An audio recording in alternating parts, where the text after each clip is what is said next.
मैं सरकार से निवेदन करना चाहूंगा कि जिस तरह से अयोध्या में श्री रामचंद्र जी का मंदिर बाबर का ढांचा साफ करके भव्य मंदिर का निर्माण हो रहा है, उसी तरह से श्री मलंग मच्छिंद्र नाथ जी की समाधि को मुक्त कराकर उसका विकास करे, ये मैं हमारे मुख्यमंत्री जी से निवेदन करना चाहूंगा। ये एक झूठी कहानी बताई गई है कि ये एक मौलवी थे, इन्होंने लोगों का उद्धार किया और ये उन्हीं की समाधि है। मैं उन गद्दारों को कहना, अगर ये लोग 40 से 50% हो जाएंगे तुम्हें मार मार के भगाएंगे। मैं पूछ राजा सिंह ठाकूर, संस्थापक अध्यक्ष, श्रीराम युवा सेना, तेलंगणा, हैदराबाद, भावनगर। मी राजा भैयांना विनंती करतो की त्यांनी चैतन्य निर्माण करावे। जय श्री राम, जय श्री राम। भारत माता की, छत्रपति शिवाजी महाराज की, संभाजी राजे की, जीजा माता की, जय मलंग, जय मलंग। आज मलंगगढ़ की इस पवित्र धरती पर सकल हिंदू समाज श्री मलंग जागरण धर्म सभा का जो आयोजन किया गया है, मैं सकल हिंदू समाज के सभी भाई बंधुओं को एवं मंच पर उपस्थित भारतानंद सरस्वती जी आचार्य जी के चरणों को प्रणाम करता हूं। परम पूज्य स्वामी नरेंद्र आचार्य जी महाराज, अनिकेत महाराज जी मोरे, तुकाराम महाराज जी के 11 वंशज, महेंद्र दादाजी,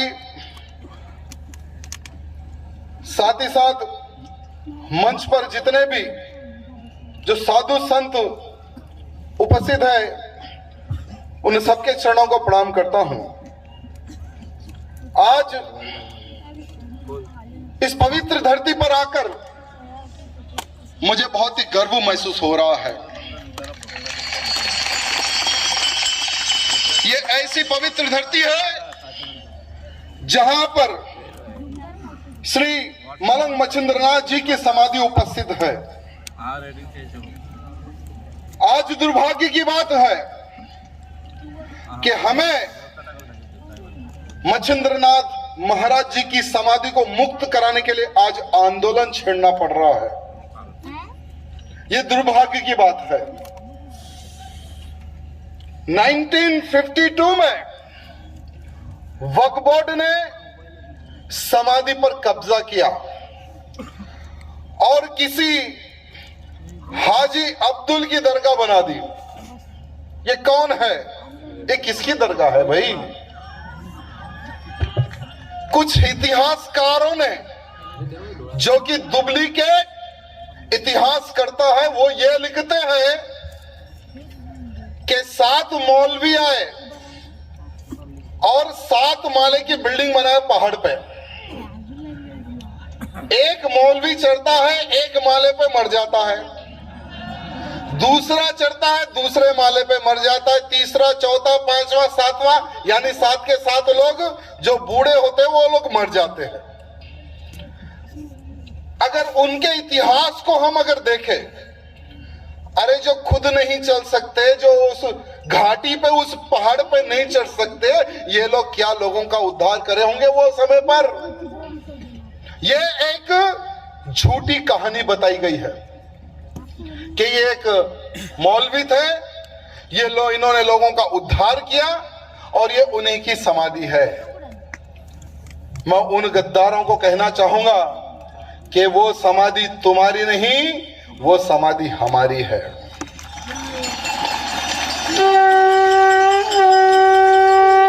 और हम पूर्ण रूप से वहां पे भगवा लहरा कर ही रहेंगे, कोई ताकत नहीं रोक सकती।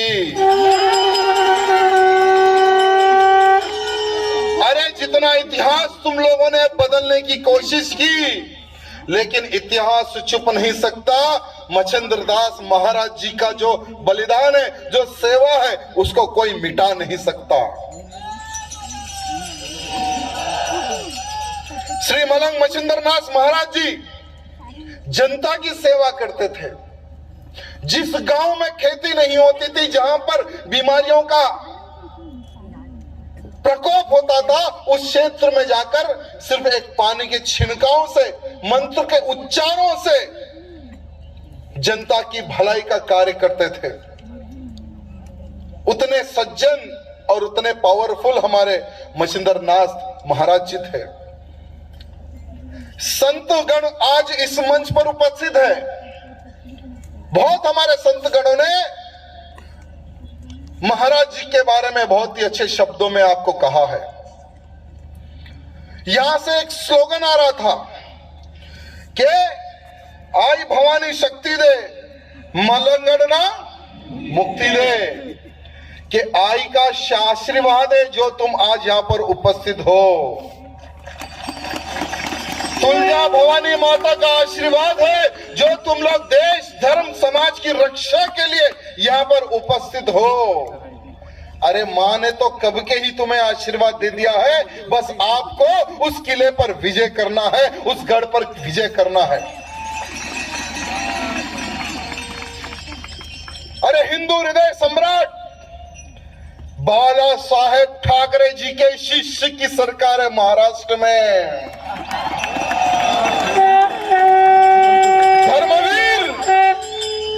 धर्मवीर आनंद डीगे जी के शिष्य की सरकार है महाराष्ट्र में। और मुझे विश्वास है कि जिस तरह से अफजल की खबर उखाड़कर फेंक दी, नामो निशान मिटा दिया, उसी तरह से ये जो बनी हुए है मौलवी की दरगाह, उसका भी नामो निशान मिट जाएगा, हमें विश्वास है। मैं सरकार से निवेदन करना चाहूंगा कि जिस तरह से अयोध्या में श्री रामचंद्र जी का मंदिर बाबर का ढांचा साफ करके भव्य मंदिर का निर्माण हो रहा है, अरे जिस तरह से काशी में भव्य कॉरिडोर का निर्माण हो रहा है, उसी तरह से श्री मलंग मच्छिंद्र नाथ जी की समाधि को मुक्त कराकर उसका विकास करे, ये मैं हमारे मुख्यमंत्री जी से निवेदन करना चाहूंगा। जैसे इस मंच के माध्यम से एक स्लोगन आया, जो हिंदू हित की बात करेगा वही मलंगगढ़ पर राज करेगा। जय श्री राम। लेकिन आज इतना हमारे मंदिरों पर, हमारे मठों पर, हमारे साधु संतों की समाधियों पर अत्याचार हो रहा है। अरे ये वो धरती है जिन्होंने हिंदुत्व की रक्षा के लिए, अखंड हिंदू राष्ट्र की रक्षा के लिए अपना खून बहाया। ऐसे छत्रपति शिवाजी महाराज की धरती है ये। अरे ये वो धरती है जहां पर छत्रपति संभाजी महाराज ने अपने प्राण दिए, लेकिन इस्लाम कबूल नहीं किया। ये वो धरती है।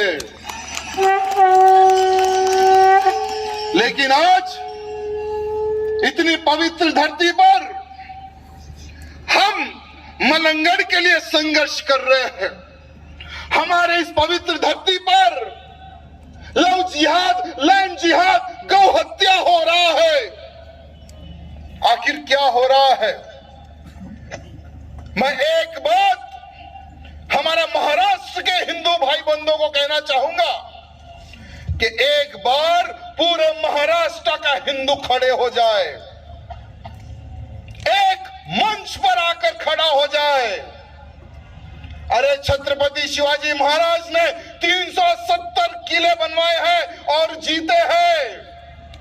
आज 370 किलो में 25% किलो पर या दरगाह बनी हुई है, या मस्जिद बनी हुई है, या ऐसे किसी मौलवी की मजार बनी हुई है। आर्कोलॉजिक डिपार्टमेंट क्या कर रहा है मैं पूछना चाहता हूं।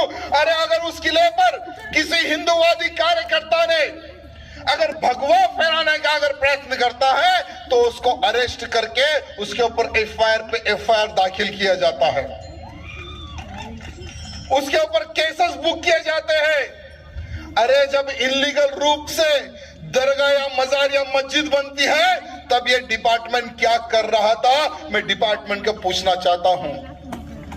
मुझे लगता है कि कुछ डिपार्टमेंट के लोग इन लांडों के तलवे चाट रहे हैं।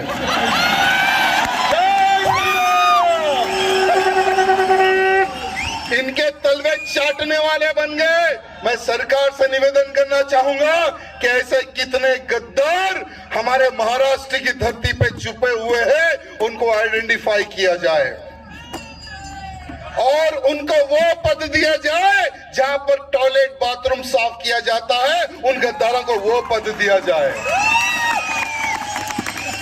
उनको अधिकार नहीं कि हमारे प्राचीन गढ़ की रक्षा करें, इन गद्दारों को अधिकार नहीं। मेरे भाइयों, आज मलंगड़ का इस पवित्र धरती पर मैं सभी मेरे भाई बंधुओं को कहना चाहूंगा कि जब तक मलंगड़ मुक्त नहीं होता, मलंगड़ का ही नहीं महाराष्ट्र का कोई भी हिंदू खामोश नहीं बैठेगा। ये मैं महाराष्ट्र के हिंदू भाई बंधुओं से निवेदन करना चाहूंगा, छत्रपति शिवाजी महाराज के मावलों से निवेदन करना चाहूंगा।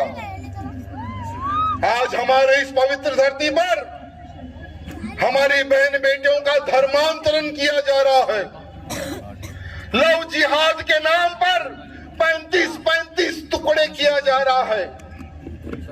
यहाँ पर हमारी बहन बेटियां ज्यादा संख्या में है। मैं आप सबको कहना चाहूंगा कि अब आपको जीजा माता बनने की आवश्यकता है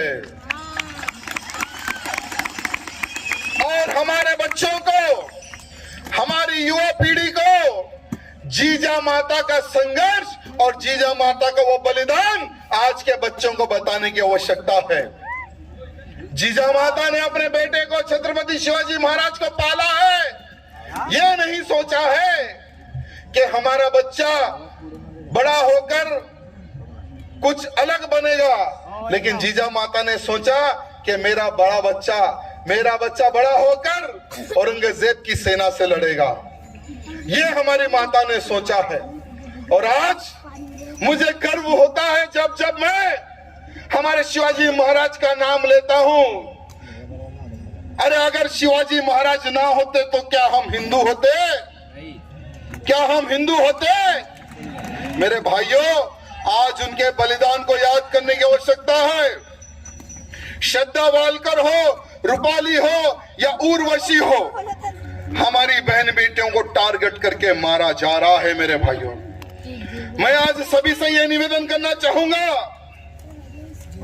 कि हमें जहां जहां पर लव जिहाद के नाम पर हमारी बहन बेटियों को फंसाने का प्रयत्न किया जाता है, वहां पर वीर शिवाजी महाराज का मौला बनकर आपको खड़े होकर उस बहन बेटी की लाश और प्राण बचाने की आवश्यकता है।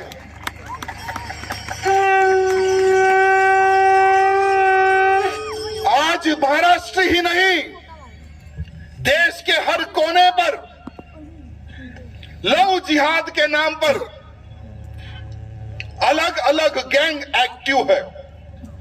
यह सिमी नामक एक आतंकवादी संगठन जो कि केरला में प्रारंभ हुआ, आज पूरे भारत में लव जिहाद के नाम पर हमारी बहन बेटियों को फंसाया जा रहा है।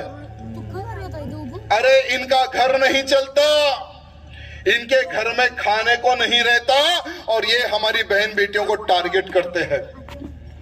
क्या आज हिंदू समाज को सोचने और समझने की आवश्यकता है या नहीं है, मैं पूछना चाहता हूं।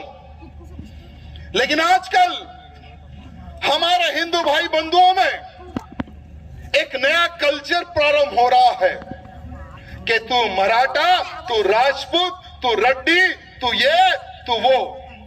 मेरे भाइयों, अगर हम जाति में पट जाएंगे, जो कश्मीर में हुआ हिंदू पंडितों का हाल, वही पूरे देश में हिंदुओं का हाल होगा। आज हम हिंदुओं में हम दो हमारे दो की एक स्कीम चल रही है।